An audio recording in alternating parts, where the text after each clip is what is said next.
사도신경으로 신앙 고백함으로 새벽 예배를 시작하겠습니다. 전능하사 천지를 만드신 하나님 아버지를 내가 믿사오며 그 외아들 우리 주 예수 그리스도를 믿사오니 이는 성령으로 잉태하사 동정녀 마리아에게 나시고 본디오 빌라도에게 고난을 받으사 십자가에 못 박혀 죽으시고 장사한 지 사흘 만에 죽은 자 가운데서 다시 살아나시며 하늘에 오르사 전능하신 하나님 우편에 앉아 계시다가 저리로서 산자와 죽은 자를 심판하러 오시리라. 성령을 믿사오며 거룩한 공예와 성도가 서로 교통하는 것과 죄를 사하여 주시는 것과 몸이 다시 사는 것과 영원히 사는 것을 믿사옵나이다. 아멘. 찬송가 366장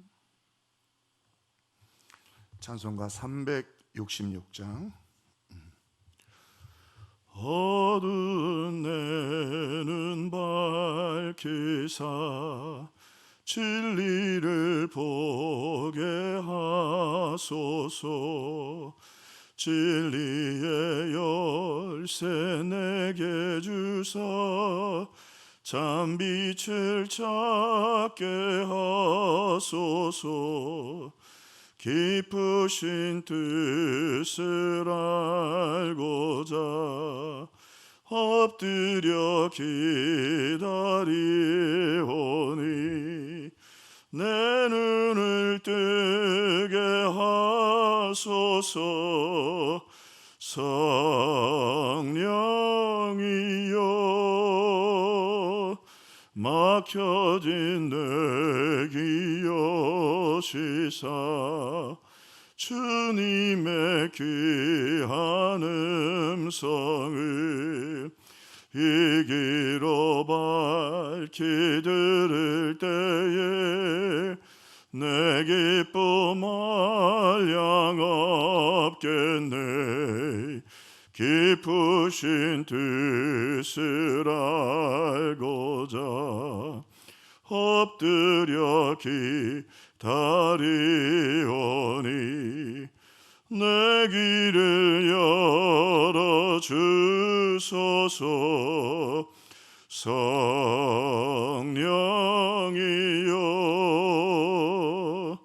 봉해진 내 힘 여시사 복음을 널리 전하고 차가운 내 맘 녹여주사 사랑을 하게 하소서. 깊으신 뜻을 알고자 엎드려 기다리오니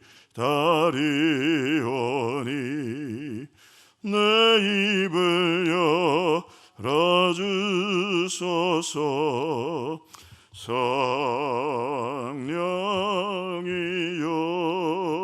성령이여. 아멘. 하나님 말씀은 욥기 8장 1절로 22절 말씀입니다.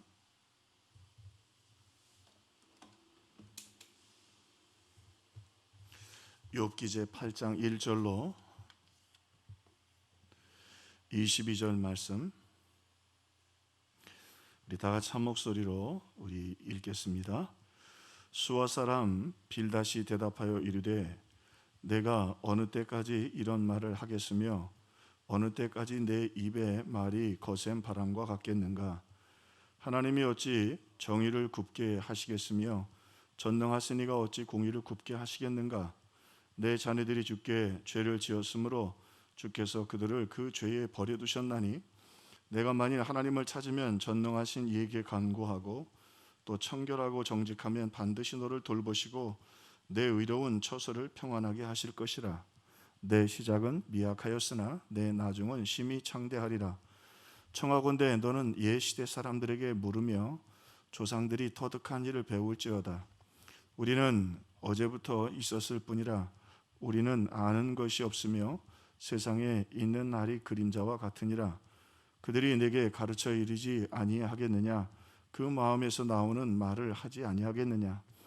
왕걸이 진펄 아닌 데서 크게 자라겠으며 갈대가 물 없는 데서 크게 자라겠느냐.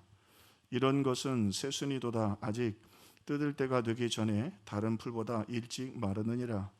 하나님을 잊어버리는 자의 길은 다 이와 같고 저속한 자의 희망은 무너지리니 그가 믿는 것이 끊어지고 그의 의지하는 것이 거미줄 같은즉 그 집을 의지할지라도 집이 서지 못하고 굳게 붙잡아 주어도 집이 보존되지 못하리라.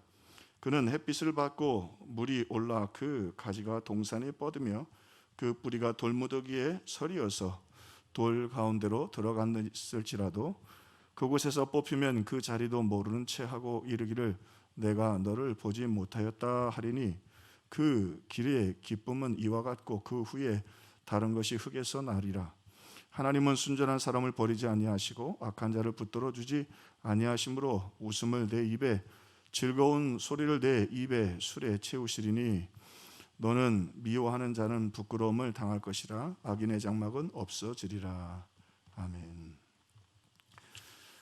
함께 있었던 세 친구죠.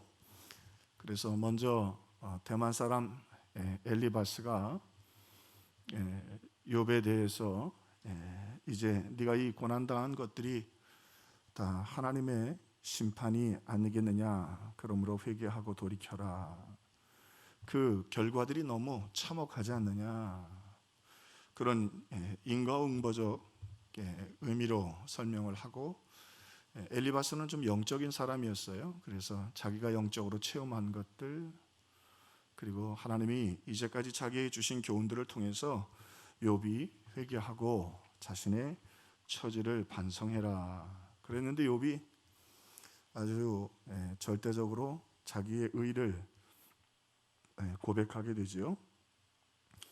나는 하나님 앞에 부끄럽지 않았고 또 내 말도 옳지 않다. 그 얘기를 듣고 있었던 이제 빌닷이라고 하는 사람이, 이 사람은 굉장히 보면 논증적이에요. 이제 욥이 한 말에 대해서 다시 반론을 제기하고 있습니다. 그래서 1절에서 7절은 하나님의 공의는 확실한데, 오늘 말씀처럼 하나님의 말씀은 정의롭고 공의로운데 내가 죄를 지었기 때문에 이런 일들이 일어나지, 죄에 대한 심판이라 말이죠.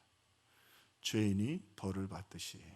그래서 심지어는 자신의 말을 더 강조하기 위해서 내 자녀들이 주께 죄를 지었으므로 주께서 그들을 그 죄에 버려두셨나니, 다시 말하면 네가 먼저 회개했으면 그 자녀들이 어쩌면 그들이 이렇게 최후의 어려움을 겪지 않을 수도 있지 않았겠느냐. 네가 그렇게 첫 번째 재앙이 왔을 때에 회개하지 않고 내 의를 말함으로 내게 더 큰 어려움이 오게 되었다. 하나님의 공의를 근거로 해서 욥의 말에 대해서 책망하고 있습니다.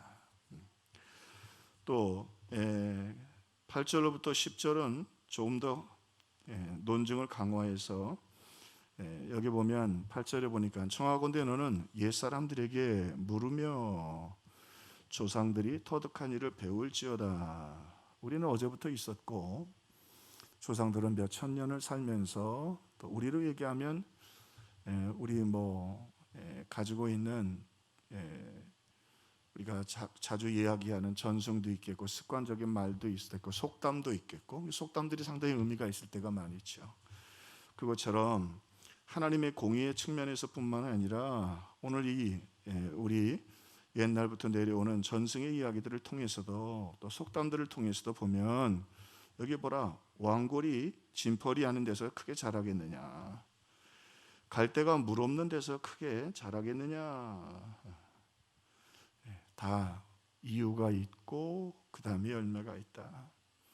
한 가지도 아니고 네가 지금 재산도 자녀도 건강도 그리고 친구들도 이렇게 다 돌아섰는데 하나님이 몇 차례에 걸쳐서 너를 회개하라고 하시는데 어찌하여 너는 회개하지 않고 스스로 의롭다고 하느냐. 그 말은 하나님이 죄가 없는데 때리시는 분이고 하나님이 잘못한 것이 없는데 실수하시는 분이라고 말하는 것과 같지 않느냐.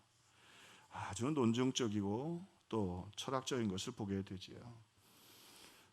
그러면서도 또 한편 이 친구들이 위로하러 왔지만 얼마나 잔인하고 또 냉정한지 점점 더 욥을 압박하면서 아파하고 힘들어하는 욥을 더 절망과 좌절에 빠뜨리는 것을 보게 됩니다. 또 그리고는 이제 계속해서 증거들을 대가면서 욥에게 네 모든 일들이 하나님의 심판이다. 그를 정죄하고 그리고 그를 또 한 걸음 더 나가서 질책하고 더 나가서 그가 이제 실족에 빠지도록 그렇게 고난을 주는 것을 보게 됩니다. 그리고는 조금 더 나가서 20절로 22절에는 이제 그것들을 다시 확증하면서 참 어떻게 보면 논리적이면서도 잔인하게 말하고 있습니다. 그 길의 기쁨은 이와 같고 그 후에 다른 것은 흙에서 나리니 하나님은 순전한 사람을 버리지 아니하시고 악한 자를 붙들어 주지 아니하시므로 웃음을 내 입에 즐거운 소리를 내 입술에 채우시리니 너를 미워하는 자는 부끄러움을 당할 것이라 악인의 장막은 없어지리라.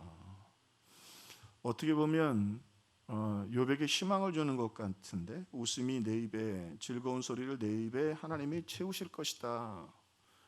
근데 이 말의 핵심은 그렇지 않다 이거죠. 욥이 지금 웃을 수도 없고 기쁨도 없다 이거예요. 그러므로 오늘 20절 끝에처럼 악인의 장막은 없어지리라. 너는 결국 악인이고 그래서 내 장막도 없어지고 기쁨도 없어지고 참 얼마나 논증적이고 똑똑한지 몰라요. 참 치밀한 논증이에요.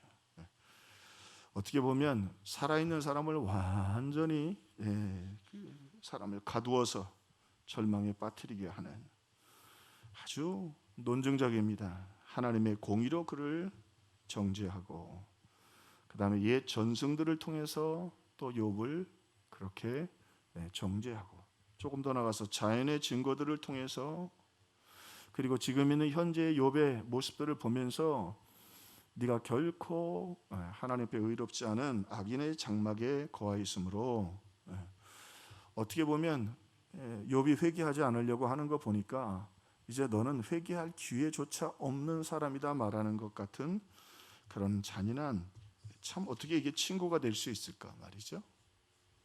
그러므로 말씀을 통해 몇 가지 교훈을 얻습니다. 오늘 어떤 의미에선 의로운 사람이 누가 있겠어요? 하나님이 우리 모든 사람이 죄인이라고 했는데 항상 오늘 우리가 성령을 의지해서 위로하고 정죄는 하나님이 아실 테고 하나님이 말씀하실 테고 또 우리가 위로하고 격려하는 삶을 살아야겠다. 또 한 걸음 더 나가서 하나님의 섭리를 우리가 잊지 말아야겠다. 우리를 사랑하사 독생자를 주셨는데 그 하나님이 우리를 버리시겠느냐 말이죠. 하나님의 섭리.